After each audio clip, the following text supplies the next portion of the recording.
Well, currently there is an active research in Amazon on semantic parsing.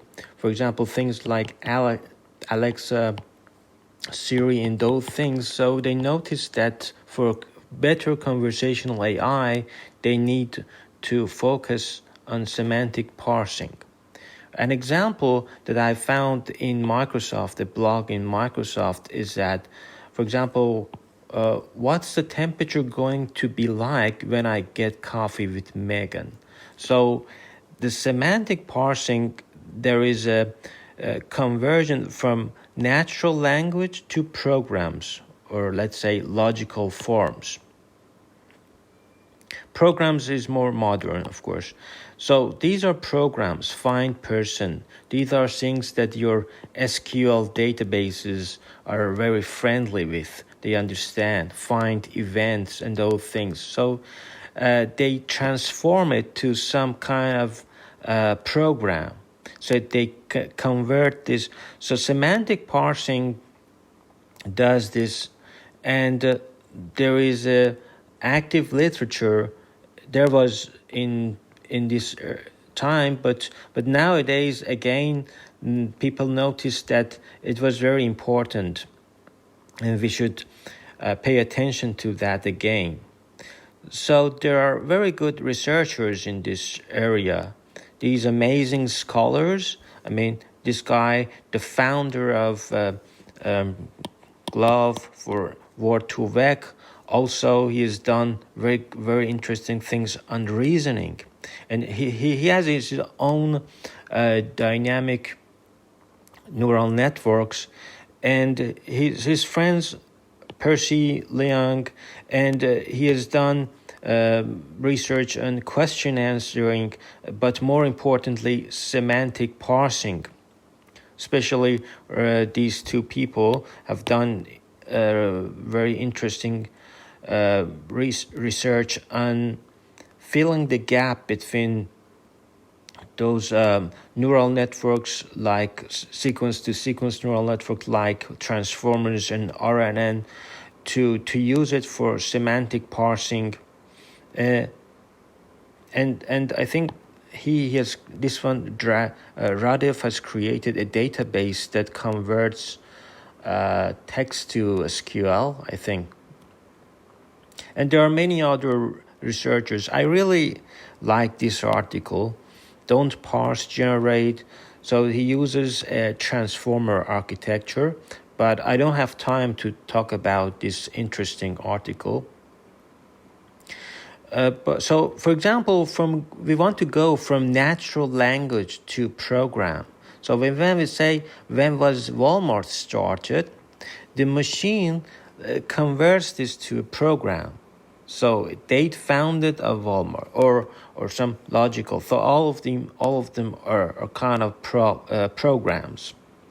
Another example, the article, the intersection of that with another predicate, and then so we go from natural language to programs, and we can combine predicates. This is compositional semantics. Traditional semantic parsing is like this. It's very powerful, but new ideas are based on neural networks that are a little bit different. So another example for conversational semantic parsing, please remind me, call John.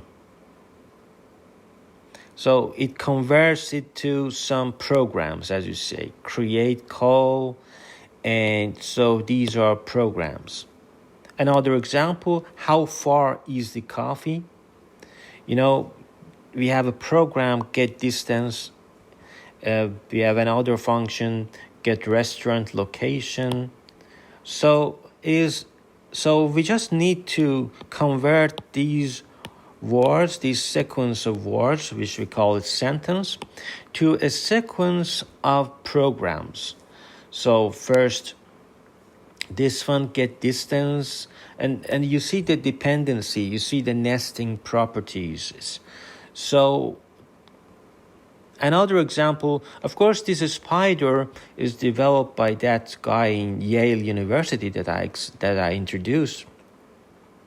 And there are many interesting articles, but I like this article more than others because it uses this kind of transformer architecture that for encoder it uses the BERT like many other problems.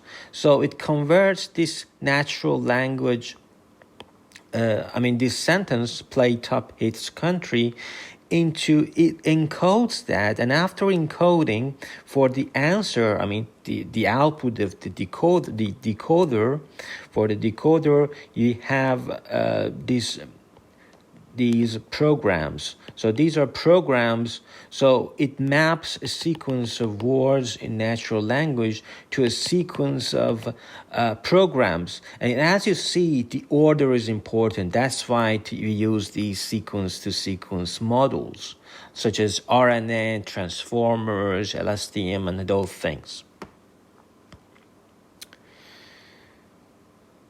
So, this is an interesting article I would like to explain in this lecture.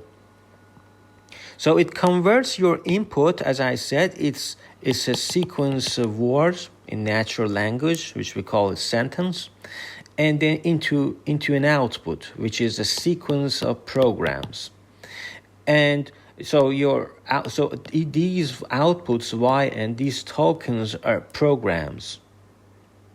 And the idea of this article is just using data recombination mechanism. And it is more general. It is the generalization of data augmentation, you can say, and it injects prior knowledge into a model. For example, Texas is a state like other states in USA, so we can just take advantage of that. And so from training data, we induce a high precision, synchronous, context-free grammar. And I will explain this copying mechanism that we will see why we need that. So there are 3 types of semantic parsing models. The first one is recurrent neural network approach, which is a little bit recent, and the other one is just the traditional logical compositionality. It generalizes naturally, that's why it's better sometimes.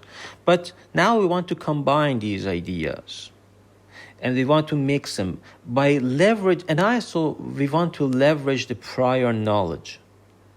Because natural language still has lots of ambiguity, but if we use whatever prior knowledge we have, then things would be much easier. So we construct a generative model by inducing a synchronous context-free grammar. For example, this is the input, this is the output. Input, output, so we have a pair. And the encoder, as I said, for example, in this article is just the LSTM. And when I say B are the sensitive embeddings. And the decoder is like this. I will explain this one. And so it's attention-based model, but uses a mechanism copying. It's here. It's attention-based copying mechanism. So the challenge is it is difficult to generalize the long-term entity names that we see in semantic parsing datasets. So how should we deal with that? And also these transformer models have some limitations as well. As you know, about 512 tokens are allowed. So the idea is that the entity names in the input often correspond directly to tokens in the output. We have 2 actions. Action 1 is write. Action 2 is copy. Write as usual, copy whatever in the input. If it is Texas, path it to the output, Texas. So we can get rid of some problems and simplify the problems, and also add more data. It's like data augmentation. In image and vision, we used to, for example, rotate it and check that it is still invariant. So we encode these invariants into the neural networks. Of course, nowadays we use the wavelet scattering. It's much better than that. But that mechanism could be generalized to, because in that mechanism, data augmentation, we just change the input. But here we want to also change the output as well. So it's a different object to reconsider. And in the data recombination, we focus on modern, as I said, transformations like translating, rotating, everything. But consider what state's border takes us. We can generalize the questions where Texas is replaced by the name of another state. And we simply replace the mention of Texas in the logical form. So this is the idea in this article. And an interesting thing is that this is called strong conditional independence principle, because the meaning of the rest of the sentence is independent of the name of the state in question.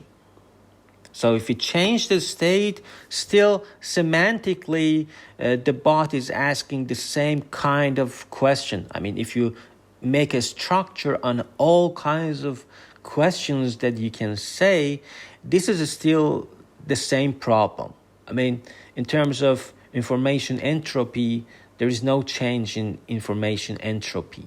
If you change the state from Texas to another state in USA, still you have not changed the information entropy. And we trained with data recombination. We maximize this log of the output, condition, and input, and theta are the parameters, and using a gradient descent, we can solve this problem. So there are infinite ways we can give natural language to a machine. One of them is just semantic parsing.